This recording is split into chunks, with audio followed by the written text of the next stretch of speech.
And we're back. This is Lori Houston, and we have David Watson from AskTheWillows.com, and with us are the Willows. We're in trance, and we're going to talk about depression. Indeed. Depression, of course, is a state of mind that affects a great number of people. Somebody is sitting there looking at the floor and wringing their hands, and you don't have to ask them how they were feeling. You know that they are in a depressed state. Now, when you take the dictionary definition of the word depression, it means something that is below the norm. It's something that is pushed down, as it were. So you may see a depression in the land, which is causing the creation of a lake. It could be a crater. It could be something that caused a collapse through an earthquake, a variety of different things. But this is the depression on the earth. But to have depression of the emotions, to have depression of the psyche, is a different type of depression. This depression comes from carrying the past on one's shoulders. All depression emanates from the past, from focusing on things that have happened before, that have caused stress, that have caused anger, that have caused anguish, that have caused a sense of hopelessness and helplessness. And it is this combination of emotions, all of the above, or some of them, or very specifically, just a feeling of helplessness or hopelessness, or both, that put one into a state where one loses the sense of resourcefulness that the would normally have, and in this resourceless state, one feels trapped, stuck in the box, so to speak. Therefore, depression emerges. Now, of course, depression depends upon what you would like to focus on, what you think is causing this sense of depression. Now, you can get analytical, and you can figure out, well, it is this or that or the other. But at the end of the day, what it truly is putting you in a place where you feel you are without choice, without resources, and without hope. When you step into these places, depression is the natural outcome from it. And depending upon your emotional body and how intense you are feeling this, it can go from mild depression or just sadness into deep-seated depressions and even thoughts of suicide. So, depression in this way does create emotional stress within the body, does create a sense of uselessness and helplessness. But, as we would say, is it the depression that is causing this, or is it thinking about those things in the past that one could not change that causes this depression? There are different ways to get out of this thinking process, but we would suggest the best way to do it is, rather than treating the symptom, yes, we would suggest going back to the cause, more to the point.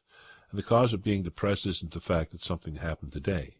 It's the fact that something happened years before that has created an internal marker that whenever you would step into a certain state or a certain set of circumstances, then the reminder, the marker, as it were, the tag from that time in the past immediately comes into the conscious mind, creating not only an understanding of what is occurring, but a repetition of the emotional body. And because it's coming from the unconscious mind, where all memories are stored, it doesn't have an expiry date. In other words, something that you recall emotionally from the past does not make any difference if it was 2 years ago, 2 minutes ago, or 20 years ago. It is still as intense unless you have done something to change it. So our suggestion is instead of trying to go back and figure out your emotional body at that time when the depression was first created with a sense of frustration, one can go back to the event and remember the event, or you can try to remember it in the best way as one could, and then instead of trying to solve it, one can go back and one can re-engineer it.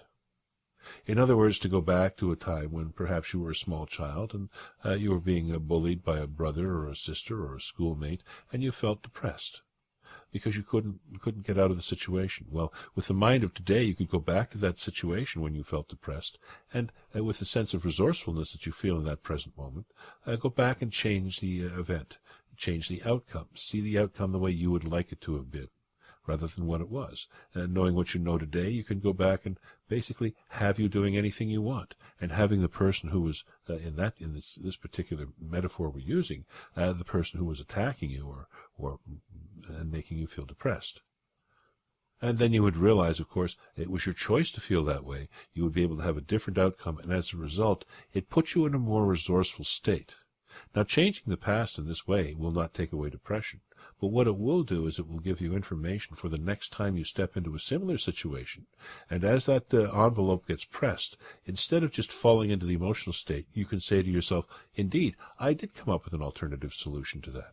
I did come up with an alternative way to acting and behaving and thinking around this feeling. And as a result of that, you then begin to benefit from this, shall we say, reinvention of the past. So it's not a matter of deluding oneself or burying it. It's simply a matter of knowing that what one did and that one solved a problem today that was not solvable many years before. You see? Mm-hmm. So by doing this, you have an opportunity to step out of depression. Well, there are many other things that you can use, but we are short of time at this moment, and would feel that the best way to say this to you is simply, depression is what you choose to make it. It is up to you to change it in ways such as this. Perfect. See? All right, you've been listening to The Willows on depression. If you want more information about David Watson or The Willows, go to their website, askthewillows.com, and enjoy.